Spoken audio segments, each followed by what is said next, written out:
இப்படி நடக்கும் நான் எதிர்பார்க்கவே இல்ல. ஃப்ரெண்ட்ஸ் என்னாச்சுன்னா டே 20 vlog பார்க்கலாமா வாங்க. அன்னைக்கு காலையில எழுந்துச்சு பார்த்தா நல்ல மழை பெஞ்சிட்டு இருந்து அந்த மலைக்குள்ளேயே வந்து பார்த்தீங்கன்னா தோட்டத்துக்கு வந்துட்டோம். ஓகே, இன்னைக்கு என்ன செய்ய போறோம்னா வாழைக்கு உரம் வைக்க போறோம். அதுக்காக வாழை பக்கத்துல இந்த மாதிரி பண்ண மாதிரி ரெடி பண்ணிட்டு இருந்தோம். அப்போ விட்டு விட்டு மழை பெஞ்சிக்கிட்டே இருந்து ஜாலியா தான் இருந்துச்சு. ஆனா இடி விழுந்துருமோ அப்படிங்கிற ஒரு பயம் மட்டும் இருந்துட்டே இருந்து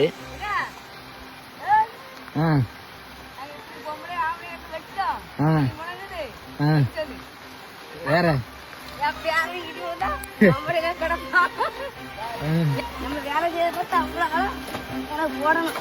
என்ன போடணும்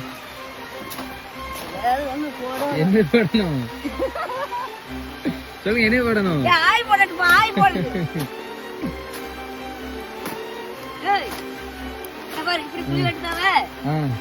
எதுக்கு புளியாக்கி விட்டுதிய?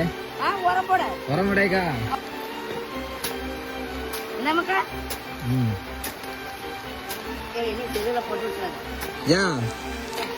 செல்ல போட கூடாதா இருக்கு.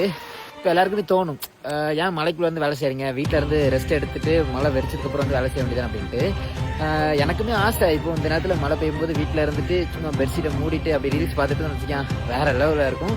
இருந்தாலும் ஏன் வேலை செய்கிறோம் அப்படின்னா, நான் ஆல்ரெடி சொல்லியிருக்கேன், விவசாயத்தில் காலங்கிறது ரொம்ப முக்கியம். அதாவது இந்த காலத்தில் இந்த இதை பண்ணிடணும். இப்போ வந்து உரம் வச்சுருக்கோம், நம்ம கரெக்டாக இந்த டைம் வந்து ஆல்ரெடி 10 நாள் பிந்திட்டு, அப்போது இந்த டைமுக்குள்ளே எல்லா வாழைக்கும் உரம் வைக்கணும். அப்போது இந்த மழை நேரத்தில் வேலையாட்களும் கிடைக்காது.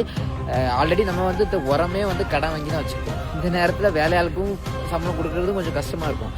ஸோ நம்ம தான் வேலை பார்க்கணும் அப்படின்ட்டு இறங்கி பார்த்துட்டு இருக்கோம். அப்புறம் இந்த கையில என்னாச்சு அப்படி சொல்லிட்டு நிறைய பேர் கேட்டிருந்தீங்க. ஏதோ ஒரு விஷக்கடி வந்து கடிச்சிட்டு அதனால பொக்கல மாதிரி வீங்கி இருந்து அதை ஆப்ரேஷன் பண்ணி எடுத்தாச்சு. ஆனா டாக்டர் வந்து தண்ணியிலே படக்கூடாதுன்னு சொன்னாங்க. நம்ம காலையில இருந்து சாயங்காலம் வரைக்கும் வந்து கையை நினைச்சாச்சு. வலிக்குமா கேட்டா நார்மலா இருக்கும்போது கொஞ்சம் வலிச்சது. அந்த மூடை தூக்கிட்டு போகும்போது தான் அவ்வளவு வலி. ஏன்டா இதை பண்ணிட்டு இருக்கோம் அப்படிங்கிற மாதிரி இருந்துச்சு. ஸோ ஃப்ரெண்ட்ஸ், நாளைக்கு வந்து உரம் எப்படி வைக்கணும் அப்படிங்கிற அப்டேட் வந்து நான் போடணும்னு ஆசைப்படுறேன். ஸோ அதே மாதிரி தான் சப்போர்ட் பண்றவங்க, யூஸ்ஃபுல்லா இருக்கும்னு நினைக்கிறவங்க, ஆர்வமா இருக்கிறவங்க கமெண்ட்ல ஒரு ஹாய் மட்டும் போட்டுருங்க. சரி, ஓகே. இதை ஏன் சொல்றேன் அப்படின்னா, ஒரு வீடியோ எடிட் பண்றதுக்கு எனக்கு கிட்டத்தட்ட 6 மணி நேரம் ஆகுது. சோ அடுத்த வீடியோ எடிட் பண்ணும்போது கொஞ்சம் இன்ட்ரெஸ்டா இருக்கும், அவ்வளவுதான். ஓகே, டாடா, பாய்.